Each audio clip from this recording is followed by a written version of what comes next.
இப்போ நம்ம தேங்காய் சாதம் செய்ய போகிறோம். அதுக்கு நான் அடுப்பில் வந்துட்டு பேன் எடுத்திருக்கேன். இதில்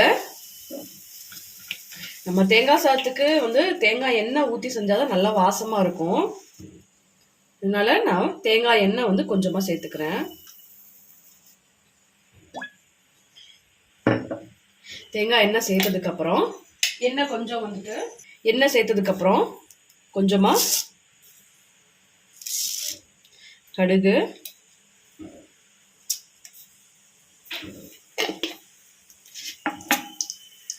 உளுந்தம்பருப்பும் கடலைப்பருப்பும் ஒரு ஸ்பூன் அளவுக்கு ஃபுல்லாகவே நான் எடுத்து வச்சுருக்கேன். ஏன்னா இது தேங்காய் சாதத்தில் வந்து நம்ம அதிகமாக சேர்க்கும் போது நல்லா சூப்பராக இருக்கும்.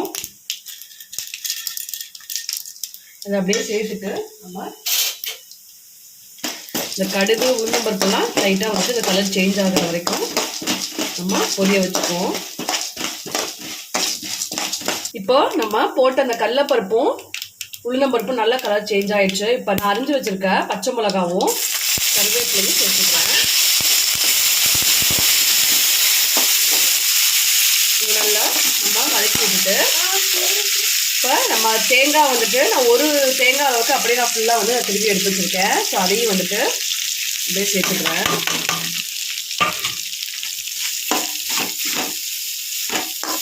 இது அப்படியே வந்துட்டு நம்ம சிம்மில் வச்சு நல்லா நம்ம வதக்கி எடுத்துக்கலாம்.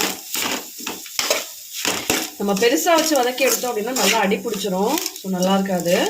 ஸோ இந்த மாதிரி சிம்மில் வச்சு நல்லா நம்ம வதக்கி எடுத்துக்குவோம். இதில் தேவையான அளவு நம்ம உப்பு சேர்த்துக்கலாம். ஏன்னா இது வந்து தேங்காய் வந்து ரொம்ப ட்ரை ஆகிடக்கூடாது. சாஃப்டாக இருந்தால் தான் நம்ம சாதத்தில் கிளறும் போது நல்லாயிருக்கும். உப்பு போட்டு நல்லா கிளறி ஒரு நிமிஷம் அளவுக்கு சிம்மிலே வச்சு நம்ம நல்லா வந்துட்டு கிளறி எடுத்துப்போம். தேங்காய் சாதத்துக்கு நம்ம அந்த தேங்காய் வந்து வதக்கி வச்சுருக்கோம் இல்லையா, அதோடையே வந்துட்டு சாதம் வந்து நான் குக்கரில் வந்துட்டு ரெடி பண்ணி வச்சுருக்கேன். ஸோ இது அப்படியே வந்துட்டு நம்ம சேர்த்து கிளறிக்குவோம்.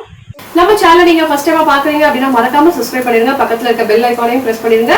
அதுல ஆல்ன்ற ஆப்ஷனையும் நீங்க வந்து கிளிக் பண்ணிருங்க. ஸோ நான் ஃபர்தரா போடுற வீடியோஸ் எல்லாமே உங்களுக்கு நோட்டிபிகேஷன்ல வரும். அண்ட் இந்த வீடியோ உங்களுக்கு பிடிச்சிருந்தது அப்படின்னா மறக்காம லைக் பண்ணுங்க, ஷேர் பண்ணுங்க, சப்ஸ்கிரைப் பண்ணுங்க.